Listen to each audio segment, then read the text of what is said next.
Hi guys, welcome to the curly Q&A for August of 2016. As you can see, I've got my Trixie here with me today. She usually hates being in my craft room, but today she's hanging out with me, so I wanted to make sure that I included her in my little video since she is the logo currently for Curly Q's, but I'm probably going to be changing that soon. But this is Trixie. She's my animal soulmate, so I wanted you guys to get to meet her. So for this month's video, I want to jump right in with a couple things that have been going on with me, just, in case you care. I've got a list down here of what I want to make sure that I cover with your guys' questions and stuff, so that's why if you see me like looking down, that's what I'm looking at.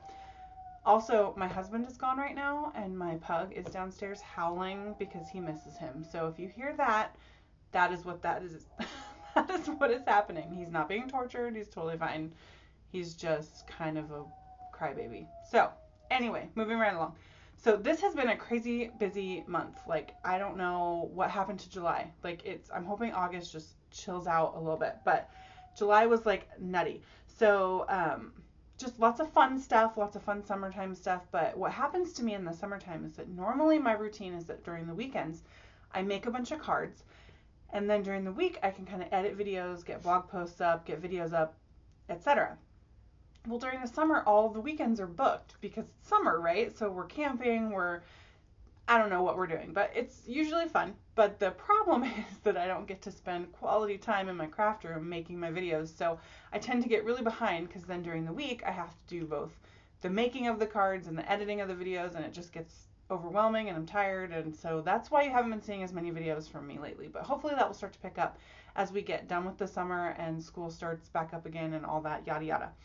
So this month, Kennedy, my little one, for those of you that don't know, she has started theater camp. My husband is the theater teacher at one of the local high schools here where I live. So she's been exposed to that since she was, yay high. And so this is her first, time she's going to be in a play. She had to go audition. She had to memorize the song. She sang The Bare Necessities from Jungle Book. It was adorable. And so she is part of the chorus in this play. So she's going to theater camp for 3 weeks, like the whole month of August, like all day long. And then she'll have 6 shows at the end of the month. And so that's super exciting. So that's going on right now. I was just going to touch base on if any of you guys follow me on Facebook, Instagram, you've been seeing a lot of pictures that I'm posting of myself going on walks, like with friends and Kennedy and this gal here and all that good stuff. I'm on this, I'm determined to get healthy. So I have, I'll do a little TMI and just share a little more than you guys probably care about. But I have struggled with weight my whole life, as I'm sure many of us have, right? And it's been in the last couple years that I've finally been totally okay with my body. And I think that's amazing. And I'm so not unhappy at the weight that I am right now. It's just for some reason all of a sudden hitting me that I'm just not super, it's not healthy. It's not healthy for me to be at this weight. So I really want to get in shape. I want to seize the day and, grab those opportunities to go out and enjoy the world. I feel like that's something that I've really never done because I've always kind of had, weight fluctuation, body image issues. So athletics was blah, exercising, blah. So I'm really trying to change that mindset and have a more positive outlook on exercise and being healthy. So I'm doing that. And so you're going to see a lot of those pictures because it really keeps me motivated and makes me feel accountable if you're all kind of, watching. And so if a whole, if a week goes by and you don't see any walking pictures, feel free to nudge me, guys. Be like, hey, Tara, did you do anything physical this week or not? This last week, nothing. So crazy busy stuff every single day after work. And I cannot get up early in the morning to exercise to save my life. So, whatever, we work within the confines that we have. But that's why you've been seeing all those pictures of me walking and stuff. So I'll be sharing kind of that journey with you guys as I go along. So that'll be fun, right? We'll get fit and healthy together. That'll be amazing. Something recently that I've become obsessed with that I'm totally late to the train is LuLaRoe clothing. So this is a new thing. You guys would probably all know about it, but they make leggings and t-shirts and dresses and it's phenomenal. And I'm it plays into my collector. The same reason I have to have every stamp set Like I'm a person who finds something that I like and then I have to go get everything of that thing, right? Like, oh, I read a book by a new author, must go purchase every book ever written by that author. Like, I'm just really like that. Like, I like to own the stuff. And so these leggings from LuLaRoe are just killing my budget here because I want all the things and they're all so cute and there's so many and it's like a hunt, you know, like lots of people are playing Pokemon Go. I'm collecting leggings. Like that's my version right now. So that's something new, you know, just sharing a little tidbit of my life. It's not crafty related, but I just thought I'd share it. There's nothing too exciting happening on the channel for August. I'm going to try to get back into the swing of getting 2 to 3 videos a week posted. I don't have any like guest designer spots or anything going on, so it should be nice and low key. One thing I am going to kind of work on for Curly Cues is that I'm going to add a couple of Instagram pages. So one is going to be an Instagram D-stash. And so I'm working on getting that going. And then I'm considering putting an Instagram page to sell my cards so that if any of you are interested in the cards that I make, I'm notoriously bad about sending out cards. So even though I'm making cards on a regular basis, I forget to send them out. I really want to get some happy mail love going back and forth between all of us. But until that really happens, I don't know. I only have so many people that I need birthday cards for and stuff. So I have all these cards, and I thought maybe if you guys were interested, I would create an Instagram channel and give you guys the opportunity to get some of these cards if you have someone who you know would love them, and you could send them along. So let me know if that's something you're interested in the comments, and we can go from there. So that's me. So now I'm going to dive into some of your questions, and you guys, oh my word, let me just take a minute and say I was completely overwhelmed and taken aback by the comments on my last Curly Q&A video. It was a little scary to kind of put myself out there and be like, I'm going to do a monthly, like in front of the camera, talking to you, like assuming you care what I have to say kind of series. And I mean, the responses could have gone a couple different ways, and you guys are just so amazingly supportive. And some of the things, the compliments that you guys gave me and the uplifting words and the encouragement, like I cannot thank you guys enough for all of that. That's why I do this. Like I just love being part of this community, and as far as I'm concerned, you guys give more back to me than I give to you. So just thank you. Thank you, thank you, thank you. So let's dive right in. So one question that came from Shella, and I apologize if I butcher anybody's names. I'm really going to try hard not to do that. Was she asked me about kind of how I work full time and still do all of this with my schedule. Like, how does that work? And I was like, well, that plays in perfectly with something I wanted to update you guys on for my schedule. So I kind of touched a little bit before on how I just kind of plan ahead and I do my card making typically on the weekends, and then I reserve weekday evenings for kind of editing videos, posting blogs, etc., etc. That may be changing here soon because I'm going to be switching my schedule. So I'm working right now. I get off at 4 o'clock in the afternoon. I'm able to be home by 4:30. That leaves plenty of time to get dinner ready, eat with my family, and then disappear into the craft room for the evening. My schedule is going to be shifting so that I can take Kennedy to school in the morning. And so I'm going to be getting home now not until about 6:30, which is going to, shave a little bit of time out of my schedule. So that's going to be an interesting reorganization for me, like seeing if I'm able to utilize some of those hours in the morning that I'm getting back, because I don't have to be to work until 9:30 instead of 7:30. So we'll see how that goes. Like, I'm hoping I don't have to slow down my video production because it's something that I don't want to slow down at all, but I also have to make sure that I'm not completely overwhelmed and going crazy. So it's going to be an adjustment, but that's going to start in September. So in answer to your question, Shella, of how I work full time and still do this, it's that I'm passionate about it. And this is what I want to be doing when I'm not at work. And this is why sometimes you get weeks like this last week where I only posted one video because I truly just don't have time. And unfortunately, this is not my paying job. So I can't just decide not to go to my other job. But if I'm just too overwhelmed, this is what I have to cut corners here, which I don't always love, but it's just the way it goes, and I know all of you guys understand. Really, really huge for me being able to do this is the support and understanding of my family. My husband especially, he is so incredibly supportive of this and the passion that I have for it, that he doesn't mind when I spend an entire evening in the craft room and just ignore him for like 5 hours solid. And so that is so helpful, that knowing that he's not, I'm not neglecting my family, and like Kennedy can come in here and do this with me. And so that, makes it so that I'm not neglecting my family. But it's really just the fact that I have the passion for it and I want to be putting the time in. I mean, there are some weeks where I feel like I spend more time on this job than I do at my actual 40-hour a week, paycheck job. But I do it because I want to, and it's crazy. I've never had anything in my life like this where I want to be in the craft room juggling, and it's really juggling the schedule. You guys know what I mean.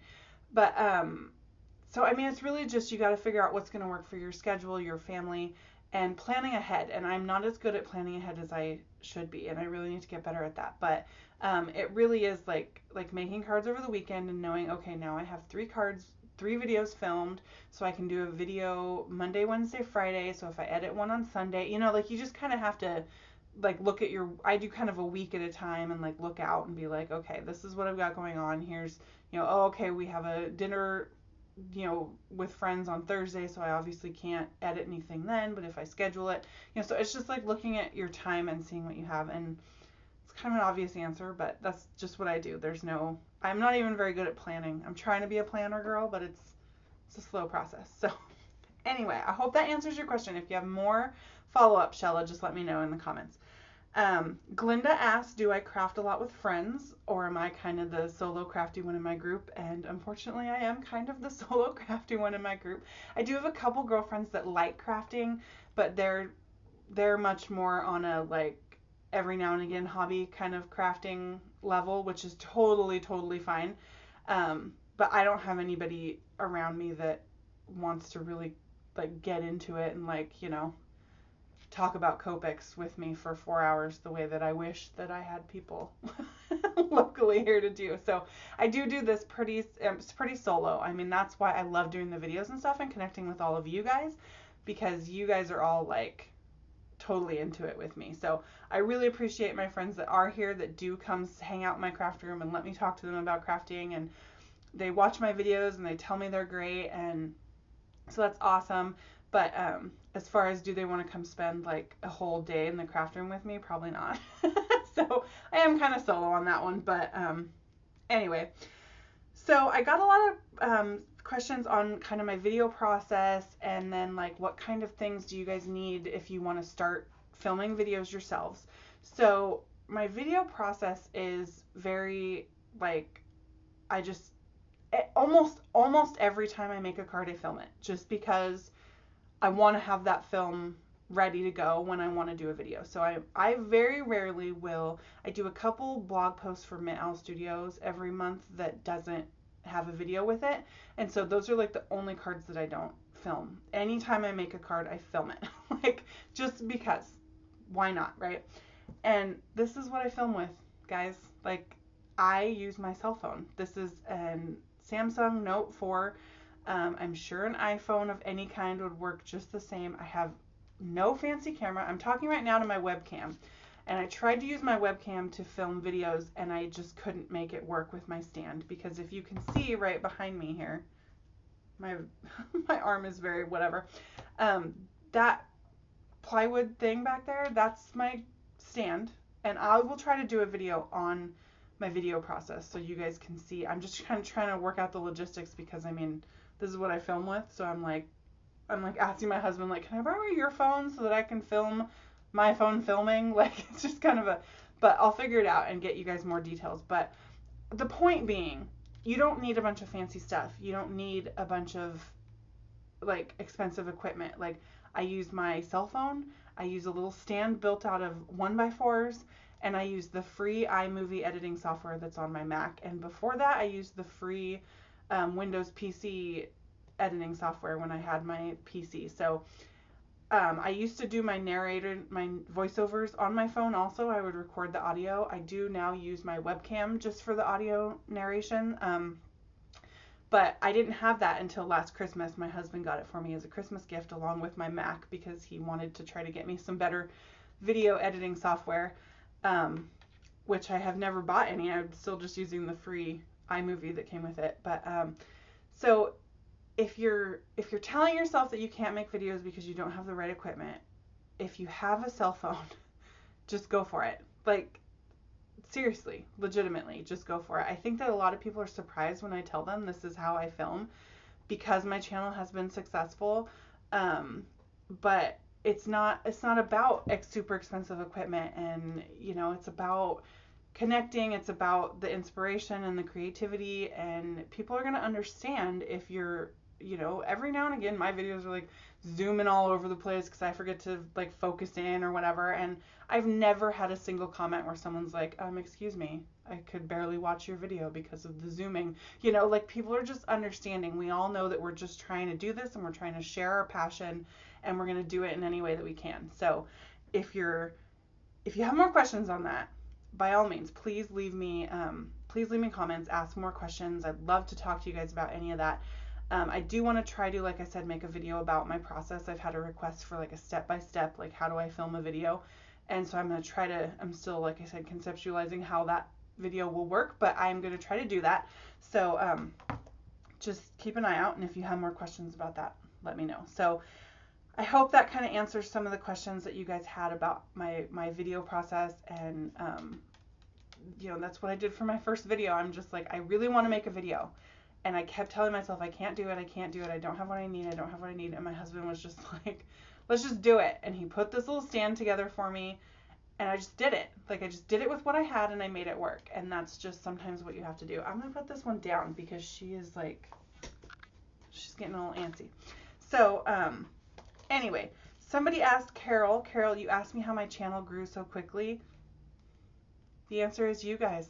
I mean, you guys would probably be able to answer that question much better than I could, because I do my thing. I make my videos and I post them, and I just cross my fingers that people are going to like them and people are going to watch them. I can say consistency, I think, is good if you want to grow a channel, to make sure that you're posting lots of videos. If you post one really good video and then you don't post another video for a month, like, people might have kind of forgotten. But I try to post 2 to 3 a week.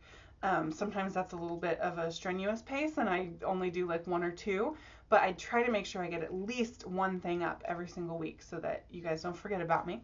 So I would say that is something that maybe will help your channel grow quicker. Beyond that, just if you're genuine and you're yourself and you're doing what you love, that's going to shine through, and people are going to like that. Like, that's just what it is. And it's so slow at the beginning, and then when it's exponential, right? Like, so once you hit a certain point, it just takes off. So don't give up if it seems at the beginning like, oh, nobody's watching my videos. Just celebrate every small victory. Be like, when I get to 5 subscribers, I'm gonna like throw myself a party. And then when I get to 10 subscribers, I'm gonna throw myself a party. Like, it's all about the baby steps and the incremental goals, and just being like super stoked. It probably helps to have a social media presence elsewhere, Facebook, Instagram, etc. But to be 100% honest, like, I have less than 500 Facebook subscribers or likers or whatever that is on Facebook. I have less than 1,000 Instagram followers. My blog is like, I don't think there's a little handful of people who really like my blog, and that's amazing. But I don't think that's where I'm getting my my YouTube followers from. I think it's just YouTube is recommending my videos, and hopefully it's word of mouth, people saying, hey, I like this, you guys should check this out. But just do what you're passionate about. It's going to come through. And that's really the best advice I could give for how to grow a YouTube channel. So, Carol, I hope that answered your question. If not, of course, follow up, definitely. Let's see. Lori asked, how do you become part of a design team? I would say you just have to use the products from the company that you're looking for. Make sure that you're out there in social media. I mean, people are looking for people on their design teams that are going to get them exposure, right? Like, they want someone who has a blog, an Instagram, a Facebook, probably not necessarily a YouTube. That's a little bit more rare, but and be passionate, and don't be afraid to approach these people. That's something that I'm learning. Like, my Mint Owl Studio design team position that I have now is because when Tracy started her company, because I've been watching her videos like forever, like huge inspiration to me, right? And she started this new stamp company. Well, I sent her a Facebook message and was just like, hey, I love your videos. I love your stuff. If you ever need a design team member, let me know. And it was seriously like 4 months later when she reached out to me and said, hey, I need a design team member. You know, I've checked out your stuff. Would you love to come be a part of our design team? And I'm just like, absolutely. Like, I would love to. And um, so that's kind of how that happens. And it's just, it happens organically if you use their products, if you follow them, leave comments, like just, you know, if you have your sights set on one specific company, reach out and say, hey, I really love your stuff. I really admire your talent. I'd love to be a part of your team someday. What kinds of things could I do to get there? And everyone's so great in this industry, they're going to help you. They're going to tell you what kinds of things you need to do to get there, which, you know, is great. How many other industries can you do that in? And then do any open calls. Like, it's great when there's open calls for design teams. I was a Paper Smooches guest designer for a month. They're a fabulous company that does a guest designer open call every single month. So you always have an opportunity to keep trying and get on there, and that gives you exposure. So anytime you see something like that, just participate in it, and eventually it will just start to happen organically, and it will happen with the right companies that will, you know, I'm design team member for 2 companies right now that are a little bit smaller companies, which is fabulous because it's a nice, intimate, like we can all really connect, and it's a great way for me to start being on a design team, because some of the larger companies have a lot of commitment. Like, you need a lot of projects every month, and I don't have the time for that right now. So it's been just amazing working with Mint Owl Studio and Gerda Center Designs for me. So that's my advice as someone who's only been on a couple design teams, but it's worked for me so far. So I don't know, just, you know, do what you love and make sure that they know that you're doing what you love and that you love their stuff. And I think that'd be just a great way to get started to look at some design team positions. So 2 more questions. I promise every month I'm probably not gonna be able to answer every single question, but I was really trying this month because I just couldn't pick which ones. I'm like, they're all such great questions. I have to answer everybody's questions. So Camilla and even a couple other people actually asked, why is my channel, everything called Curly Cues? So I wish that I had like an amazing story about like why this is the name of it, but I really don't. It was like, I used to make like home decor stuff, and that was kind of what I started, like my Etsy shop, and I needed a name. I'm like, well, I can't just call it like Terracel's shop, you know, whatever. And so I was trying to come up with a name, and as you guys all know, like whimsy, that's like one of my favorite things, and I feel like curly cues are pretty whimsical, you know, like if you want something to add some whimsy, you put like a curly cue on the end. And I, for some reason, had this vision in my mind of this little like stodgy British owl with like a monocle and like a top hat, and that was going to be Curl EQ, right? Like that was his name, and so that's why I split it out the way that it is. Like, so it was going to be his shop. Well, I never got the logo with the stodgy little British owl in a waistcoat and monocle, but I liked the name. I like that it feels whimsical to me. I like that it's a little different from other things that you see.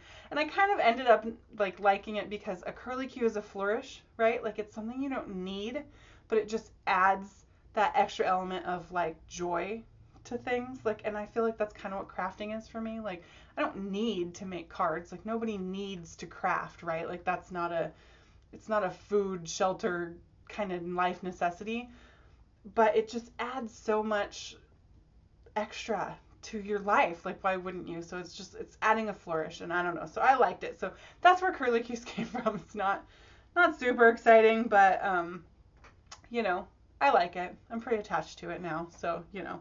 And then my last question is from Stephanie, and she said, what do you do when you lose your mojo? Oh my goodness. I lose my mojo a lot. I will try to, like right now, I'm kind of in a mojo low at the moment. I'm not going to lie. I have design team obligations that I have to do. So that helps me because I'm required to go in the craft room and create. And so that's good because I can't just like wallow in my mojo-less state. So that helps. I will start doing a lot of, what are they called? Challenges. So if you see on my channel that all of a sudden every single video I'm doing is a challenge participation is probably because I'm having a low mojo moment and I'm using the inspiration in the challenge to get my juices flowing, right? Like, and that's a big thing that I do. So if I'm feeling low mojo, I want to still make sure that I'm creating so that I don't like totally bottom out. And so I'll go do some challenges and then they'll kind of do the hard work for me. They're like, okay, use these colors. And I'm like, okay, I can do that. Like, you know, and so that's one way I'll try to get the juices flowing again. I'll bust out a stamp set or something that is like one that I love and just let the joy for that image like take over or something. Or I'll do maybe just some coloring, which is like my true passion point, and then see if it evolves into a card from there. Sorry, I'm getting text messages. And then just see what happens. And you know what? Sometimes I just can't get my mojo back and I just don't make anything for a few days and I just relax and I read a good book or I go do something fun with my family or, you know, and eventually, like, and it usually only takes like a day or two because I'm so passionate about this stuff. It's become such a part of me that I start to feel a little bit empty. Like it's just a little bit like something is missing.